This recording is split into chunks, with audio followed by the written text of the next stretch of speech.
tires. Every vehicle has them, and when they wear out, you replace them. But what you may not know is that when you do, you're helping to pay the salary of an employee of the Department of Environmental Conservation. Whether you call it a tax, a fee, or a surcharge, New York adds $2.50 to the purchase of every tire sold in the state. It's the price you pay for a tax that was imposed in 2003 to fund the cleanup of large tire dumps. Many feel the waste tire management fee served its purpose a long time ago and is no longer needed. Angelo Costantini owns Hiram's Tire Center near Liverpool.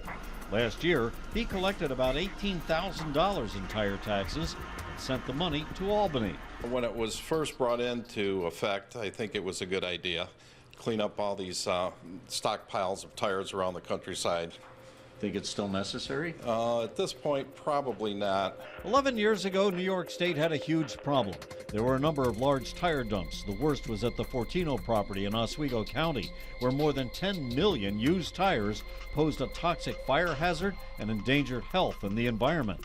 Well, thanks to the waste tire management fee, the state spent $115 million to get rid of the large tire dumps. The tax was supposed to expire in 2010, but has been extended twice. According to the State Department of Environmental Conservation, the waste management tire fee continues to raise up to $26 million annually, but only a fraction of the money goes to the actual cleanup of tire dumps. The DEC provided us with this breakdown of how the money is spent. $6 million to the state's general fund, where it can be used for any purpose.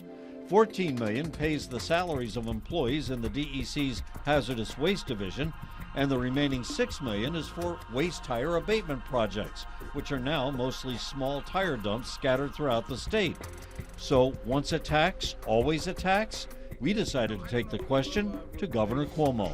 At what point do you take a look at a tax and say, okay, it's seen its day? Yeah, we will be reviewing that tax through this legislative session. Obviously, there are different opinions on the tax, but it's one of the taxes that's on the table to look at.